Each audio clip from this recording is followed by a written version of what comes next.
Panorama Group, जो सोचता है वो करता है।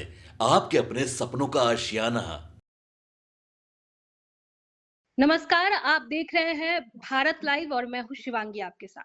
दोस्तों, बांकीपुर के नतीजों ने सबको चौंका दिया है। बांकीपुर, जहां बिहार के सबसे प्रबुद्ध मतदाता रहते हैं, उन्होंने ये साबित कर दिया है कि हम किसी को ऐसे ही वोट नहीं दे देंगे। पीके चुनाव जीत चुके हैं और पटना में जश्न का माहौल है। बिहार के सबसे हाई प्रोफाइल सीट बांकीपुर के चुनावी रुझानों ने राज्य की राजनीति में भूचाल ला दिया है। आपको बता दें कि 1995 से जिस सीट पर बीजेपी का दबदबा माना जाता था, वहां प्रशांत किशोर की जन सुराज पार्टी ने ऐसी सेंध लगाई कि बड़े बड़े दिग्गजों के गणित फेल हो चुके। तो आखिर इस 30 साल पुराने बीजेपी के इस किले में प्रशांत किशोर ने सेंध कैसे लगाई? क्या ऐन वक्त पर उम्मीदवार बदलना बीजेपी को भारी पड़ा, या फिर जेनजी और नीट छात्र आंदोलन का गुस्सा बीजेपी पर भारी पड़ गया, या फिर कहीं ना कहीं एक बीजेपी बीजेपी की ही कोई अंदरूनी चाल है? आज हम इन सभी बातों पर चर्चा करेंगे। हमारे साथ बाबा मौजूद है। बाबा, आपका बहुत स्वागत है। धन्यवाद शिवांगी। बाबा, एक अकेला पीके को हराने के लिए बीजेपी ने एड़ी चोटी की जोड़ लगा दी। 40-40 स्टार प्रचारक, केंद्रीय मंत्री, सब मैदान में उतरना पड़ा। फिर भी पीके को वो लोग नहीं हरा पाए। तो क्या वजह है इसकी, और आगे अब क्या कुछ होने वाला है? शिवांगी, शुरुआत वहीं से करते हैं। आपने बताया कि 40-40 स्टार प्रचारक। जी। ये 40 स्टार प्रचारकों में आप कितने लोगों का नाम जानती हैं? और जिनका नाम आप जानती हैं, चाहे वो मनोज तिवारी की बात कर लीजिए, पवन सिंह की बात कर लीजिए, या और भी जो जिन लोगों की आप बात करेंगी, जी उनमें जी से सबसे जो बड़े प्रचारक तो यही दोनों थे ना। जी, बिल्कुल। ये दोनों ने जिस तरह का प्रचार किया वो तो आपको पता है ना, क्या क्या हुआ और किस तरह का इम्पैक्ट पड़ा। चलिए बिल्कुल। इस बात की शुरुआत हम ऐसे करते हैं कि बांकीपुर में क्या भारतीय जनता पार्टी चूक गई, या भारतीय जनता पार्टी को भाजपाइयों ने चुका दिया, जी हरवा जी दिया। जी ये सवाल मैं इसलिए कर रहा हूं कि आप पिछले 30 दिनों से लगातार देख रही हैं कि जब से इस चुनाव की चर्चा शुरू हुई है, तब से मैं लगातार ये बात कह रहा हूं कि ये लड़ाई बहुत कड़ी है। जी। इस लड़ाई को सामान्य समझना भूल होगी। हम्म। भारतीय जनता पार्टी जिस तरह का मेहनत कर रही थी, उससे भी ये लग रहा था कि इस चुनाव को भारतीय जनता पार्टी बहुत टफली ले रही है, जी। या फिर भारतीय जनता पार्टी ये दर्शाना चाहती है कि वो अपने आप को पूरी तरह से तैयार रखती है। खैर, इन सारी बातों में जो भारतीय जनता पार्टी की ये करारी हार हुई है, करारी हम इसलिए कह रहे हैं कि 20,000 के आसपास वोटों से हारना उस जगह पर जिसको 243 सीटों में सबसे ज्यादा सुरक्षित माना जाता था, क्योंकि ये सीट 1995 जिसका जिक्र आपने किया कि 1995 से भारतीय जनता पार्टी के पास है, इससे पहले ये कई खेमे में गया है। पहले वाम दलों का यहाँ रहता था कब्जा, उसके बाद कुछ दिनों तक लालू प्रसाद का कब्जा रहा, लेकिन जी। उसके बाद 1995 से जो यहाँ परिवर्तन हुआ, उस परिवर्तन में लगातार बिना कोई रोक टोक के 30 वर्षों से भारतीय जनता पार्टी का कब्जा रहा है। हम्म। इस हार ने भारतीय जनता पार्टी को ही नहीं, बाकी के दलों को भी अलर्ट भी किया है, झकझोड़ा भी है, और खास करके एक बार फिर से एनडीए गठबंधन के जितने भी घटक दल हैं, उनके लिए फिर से एक बार मंथन करने की जरूरत महसूस हो रही है। जी। क्योंकि चुनाव और चुनावी प्रक्रिया कब रुख बदल दे, ये कहना बड़ा मुश्किल होता है। अब बिल्कुल। हम आते हैं उस पॉइंट्स पर जिसकी चर्चा हमें करनी है। चर्चा ये करना है कि प्रशांत किशोर की जीत क्या प्रशांत किशोर की अपनी जीत है, उनके मेहनत के बदौलत है, या फिर प्रशांत किशोर ने जो पिछले 3-4 सालों में मेहनत किया है बिहार की जनता के बीच में, एक एक जगह गए हैं वो, उसकी जीत है। जी। तो इस बात को आपको समझने के लिए एक सीधे तौर पे अगर मेरे जैसा कोई बिहार को जानने के लिए या बिहार के को लेकर के विश्लेषण करता हो, बिहार की राजनीति को समझने की कोशिश करता हो, वो यही कहेगा कि ये सिर्फ प्रशांत किशोर की जीत नहीं है। इस जीत के पीछे एक बड़ी प्लानिंग है, और ये पूरी की पूरी प्लानिंग का जैसे जैसे परत दर परत मैं बताता चला जाऊंगा, वैसे वैसे आप भी मानेंगे, क्योंकि आपके साथ मैंने कई खबरें की हैं, जी और जी मैं इस बात को बताता भी आ रहा हूं कि आखिरकार प्रशांत किशोर क्यों जीतेंगे। प्रशांत किशोर की जीत का अगर कोई खूंटा ठोक के डे 1 से कह रहा है तो वो मैं हूं। मैंने तो वोटिंग के दिन ही 60,000 वोट बता दिया था कि 60,000 वोट प्रशांत किशोर को आ रहे हैं। जी, तो मैंने बिल्कुल। ऐसे ही हवा में ये बात नहीं कह दी थी। मैंने हवा में ये बात 2025 में नहीं कह दिया था कि 190 या 180 प्लस आ रहा है एनडीए गठबंधन को। जी। ये सब कुछ वो कैलकुलेशन का हिस्सा था जो आम जनता से बातचीत के बाद आता है। अब मैं ही ये बात कह रहा हूं कि भारतीय जनता पार्टी चूकी नहीं है। भारतीय जनता पार्टी को उनके सहयोगियों ने, भारतीय जनता पार्टी के कार्यकर्ताओं ने, भारतीय जनता पार्टी के पदाधिकारियों ने चुका दिया है। इसकी शुरुआत अब यहां से कीजिए। स्टार प्रचारकों से ही मैं शुरू करता हूं। स्टार प्रचारक में क्या रणवीर नंदन थे, क्या अजय आलोक थे, क्या इसमें ऋतुराज सिन्हा थे? ये सभी लोग वो हैं जो बांकीपुर में एक परिवर्तन कर सकते थे, क्योंकि इनका जमीनी जुड़ाव भी है, जातीय समीकरण में भी फिट बैठते हैं।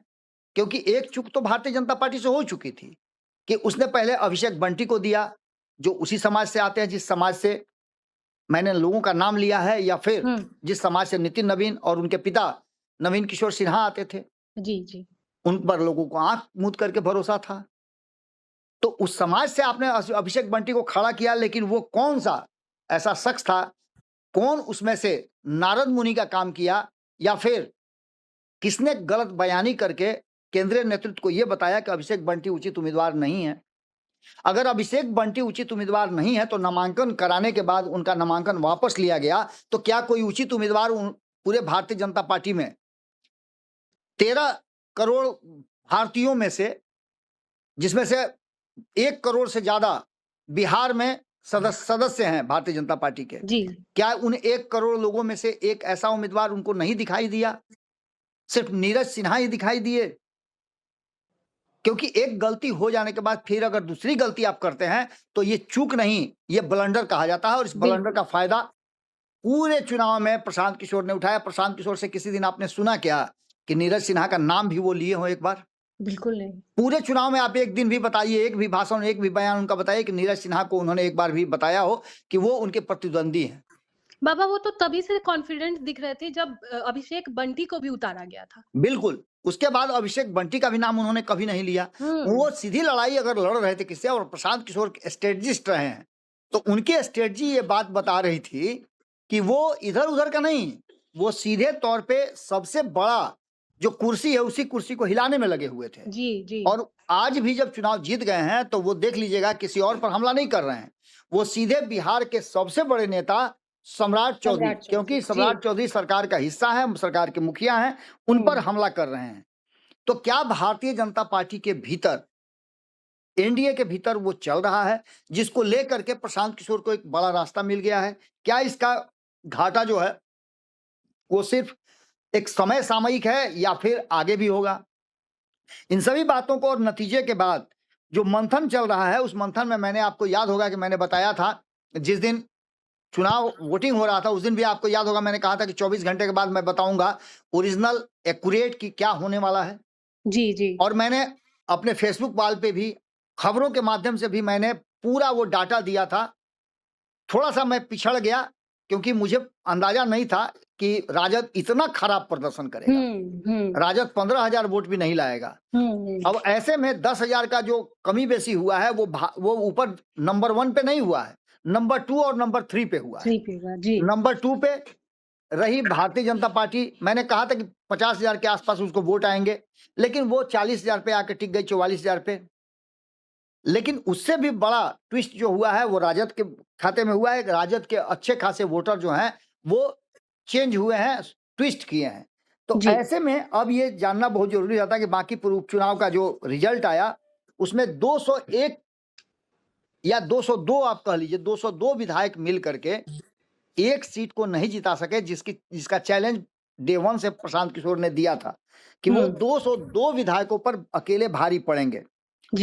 भारतीय जनता पार्टी के विधायक की जीत, भारतीय जनता पार्टी के उम्मीदवार की जीत का लगातार दावा भी हो रहा था। संगठन की यह परीक्षा थी, संगठन पूरी मजबूती के साथ आया, लेकिन इसमें फोटो खिंचवाने वाले लोग, आप देखिएगा कि सेल्फी लेने वाले लोग और ये दिखाने वाले लोग ज्यादा थे। वनिस्पत की लोगों से वोट मांगे लोग ये कोशिश कर रहे थे कि वो नजर आए केंद्रीय नेतृत्व को, शीर्ष नेतृत्व को, कि वो लोगों के बीच जा रहे हैं और वोट मांग रहे हैं। सेल्फी का जमाना समाप्त हो गया। मैंने ही शुरू में कहा था कि सोशल मीडिया का इंपैक्ट इतना बड़ा हो गया है कि सोशल मीडिया ने ही प्रधानमंत्री बनाया नरेंद्र मोदी को, और सोशल मीडिया ही उनको 12 साल से बना के आ रही है। बिल्कुल। लेकिन कभी कभी ऐसा होता है कि आपको जमीनी बात भी सोचनी पड़ती है। बांकीपुर एकमात्र चुनाव था जहां सबका ध्यान था और पूरे देश दुनिया का ये नजर था, क्योंकि भारतीय जनता पार्टी जो दुनिया की सबसे बड़ी पार्टी है, उसके मुखिया यहां से चुनाव लड़ रहे थे। तो अब भारतीय जनता पार्टी के संगठन की परीक्षा हो चुकी है। भारतीय जनता पार्टी के संगठन पर भारी पड़ गया एकमात्र व्यक्ति प्रशांत किशोर के संगठन का, और मैंने पहले बता दिया है कि वो मैन टू मैन जो फील्डिंग कर रहे थे उसमें वो सफल हो गए। यहाँ भारतीय जनता पार्टी के लोग सेल्फी खिंचवा रहे थे और प्रशांत किशोर के लोग घर घर जा करके वोटरों को बाहर निकल करके और वोट देने की बात कर रहे थे। वो कह रहे थे कि एक बार बस्ता उठा लीजिए अपने पीठ पे।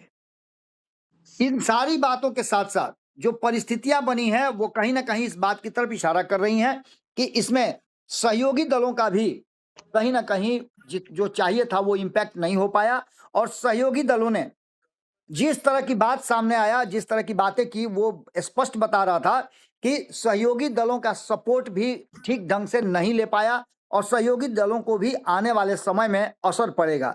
इस बांकीपुर के चुनाव ने जो बातें सामने रखी वो साफ साफ स्पष्ट बता रहा है कि इससे सहयोगी दलों के भीतर भी एक डर जरूर आया होगा कि जब इतना मजबूत गढ़ हार सकते हैं तो आगे की रणनीति, आगे की प्रक्रिया और आगे जब चुनाव होंगे तो क्या होगा। क्या नीतीश कुमार के हटने के बाद भारतीय जनता पार्टी और एनडीए कमजोर हुआ है? तो निश्चित रूप से ये बात साफ साफ दिखी है। मैंने डे वन से कहा था कि ये पहला चुनाव होगा जब नीतीश कुमार के बिना भारतीय जनता पार्टी लड़ेगी अपने दम पर, और इस पहले ही चुनाव में मुंह की खानी पड़ी, पूरी तरह से चारों खाने चित हो गई। तो ये बात नजर आता है कि यहाँ पर नीतीश कुमार अंतर पैदा करने वाले नेता जरूर थे, और नीतीश कुमार के बल पर ही, जैसे बाछा जो है खूंटा पर भौंकता है, उसी तरह से खूंटा अगर मजबूत नहीं तो बाछा जो है चुरा करके भाग जाता है। वैसे ही नीतीश कुमार वो खूंटा थे मजबूत जिस पर भारतीय जनता पार्टी जो है अपना दम दिखाती थी।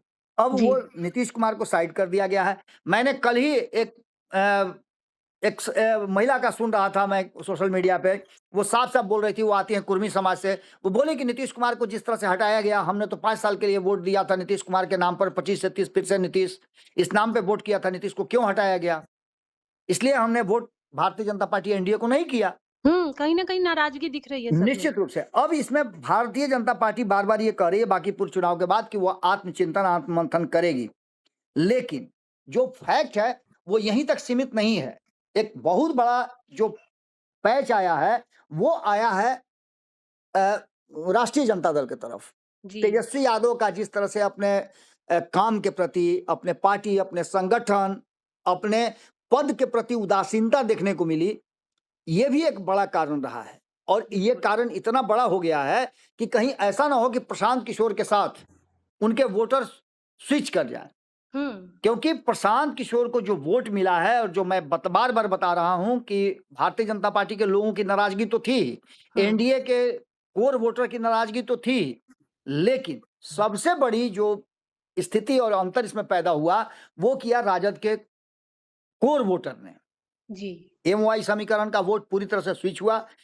रिजल्ट आने के बाद अब लगभग 12-13 घंटे हो गए हैं, और इन 12-13 घंटों में रात के 3 बजे तक भी मुझे फोन आता रहा, और जिन यादव समाज के लोगों को मैं जानता हूं, जिन मुस्लिम समाज के लोगों को मैं जानता हूं, या जो लोग मुझे जानते हैं, वो फोन करके बोल रहे थे कि हमने वोट तो दे दिया, लेकिन प्रशांत किशोर कहीं अगर अपने एरोगेंसी से बाहर नहीं निकल करके आए तो हमें फिर से सोचना पड़ेगा।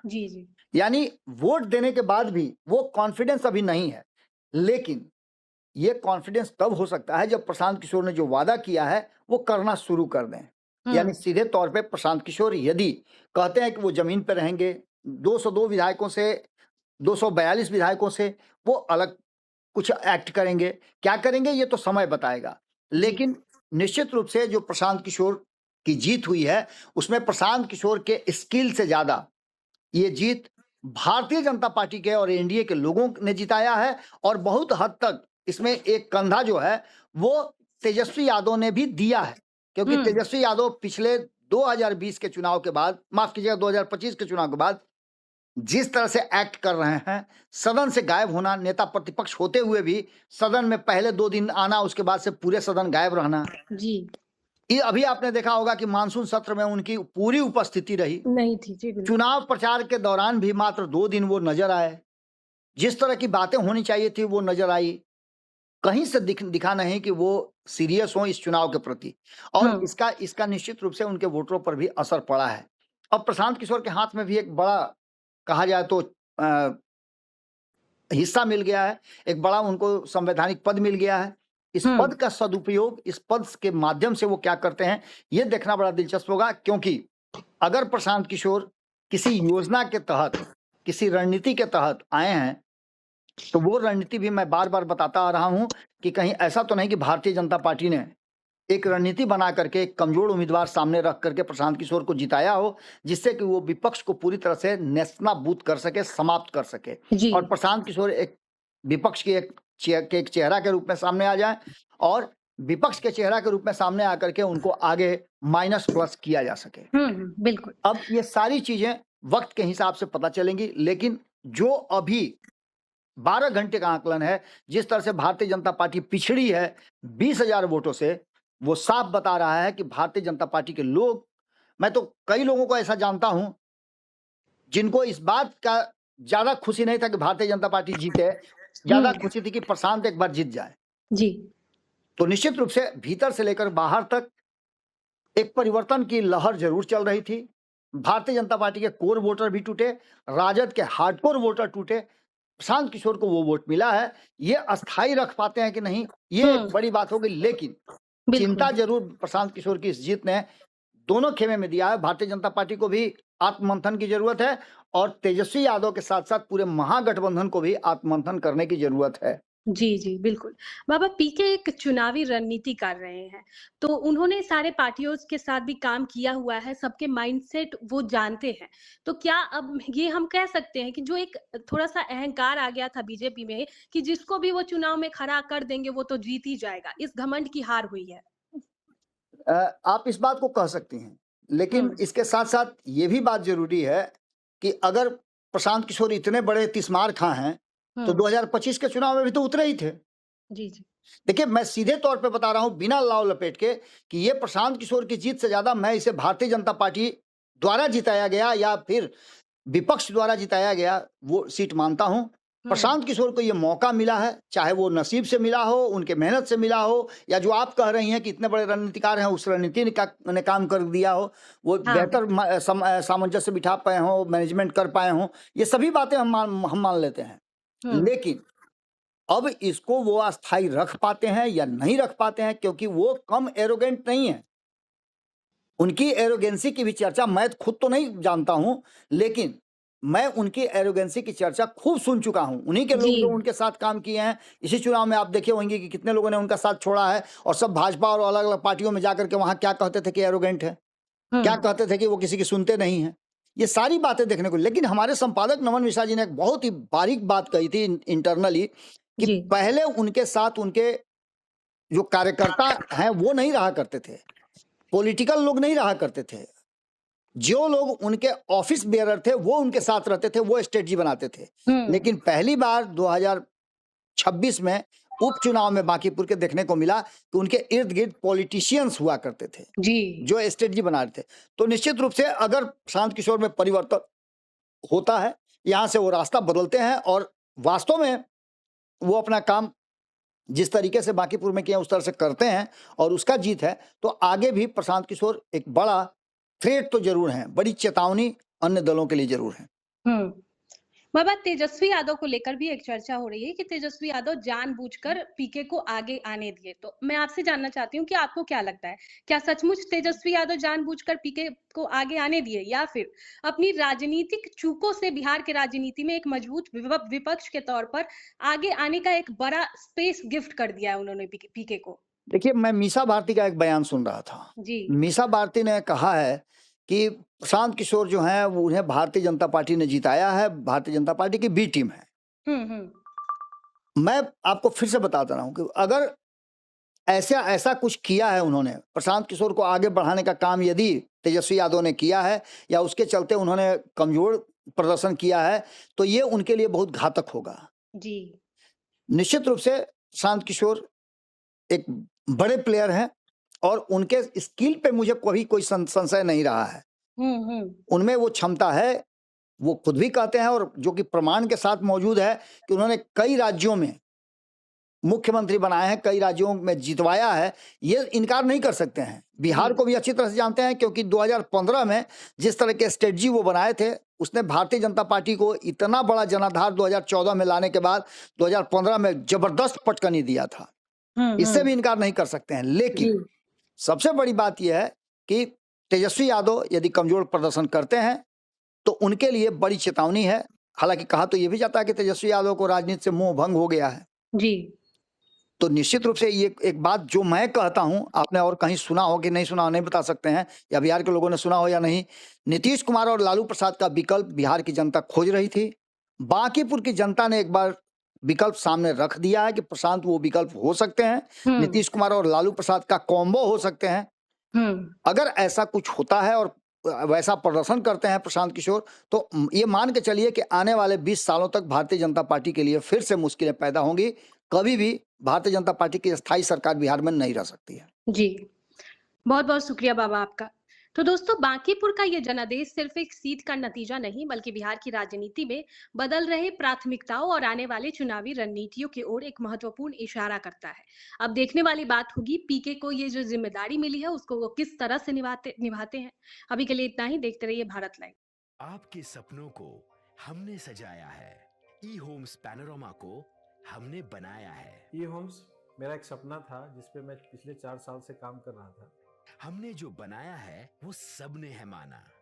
ई होम्स पैनोरामा में हो आपका भी आशियाना। और फाइनली हमने 2021 में इस प्रोजेक्ट को लॉन्च किया। बहुत लोग अप्रिशिएट कर रहे हैं कि पूर्णिया जैसे शहर में, बिहार के, एक तो बिहार की बात करें उसमें भी पूर्णिया जैसे छोटे जगह में इस तरह का लाइफस्टाइल देना, ये सुन के हम लोगों को बहुत अच्छा लगता है। ई होम्स में हमने कुछ और भी किया है, जैसे हम जिस जगह में रह रहे हैं हमारे फैमिली सिक्योर हो, उनको सिक्योरिटी का ध्यान में रखा है। आपकी सुविधा और सुरक्षा आपके लिए खास है, ये आपका विश्वास है। इसमें आर्टिफिशियल इंटेलिजेंस का 7 लेयर सिक्योरिटी का हमने इस्तेमाल किया है। लस ग्रीन कैंपस को बनाया है। यदि हमारा बाउंड्री वाल है तो वो वर्टिकल गार्डन है। ये जितनी भी फैसिलिटी होता है एक इंटरनेशनल टाउनशिप में ई होम्स है, ये हम लोग विश्वास नहीं कर पा रहे हैं। जो भी हमारे मित्र दोस्त या जो भी हमारे बाहर के बाहर आते हैं तो हम लोगों को बहुत अच्छा सुनने को मिलता है और बहुत अच्छा क्रेडिट मिल रहा है। वो सारा हमने सिर्फ एक बिल्डिंग नहीं बनाया, हमें एक बहुत अच्छा लाइफस्टाइल दिया ई होम्स में, और मेरा एक सपना था जिसको मैं आज फुलफिल होते हुए देख रहा हूँ। ये आपका आवास है। ई होम्स पैनोरामा में अब आपका निवास है। E Homes Panorama, luxurious lifestyle redefined. Panorama Group, जो सोचता है वो करता है। अगर ये वीडियो पसंद आई और वह बिहार के राजनीति और बिहारियत से सरोकार रखेनी तो सब्सक्राइब बटन दबा के चैनल के सब्सक्राइब कर ली। ओजे एगो घंटी बा, ओकरा बटन दबा देला से कुल सटीक और मारक खबर रुआ मुफ्त में मिल जाई। अगर रुआ पत्रकारिता के हमनी के नया प्रयोग में सहयोग कर चाहतानी तो ज्वाइन बटन दबा दी। पेटीएम नंबर नोट कर ली 9386816700।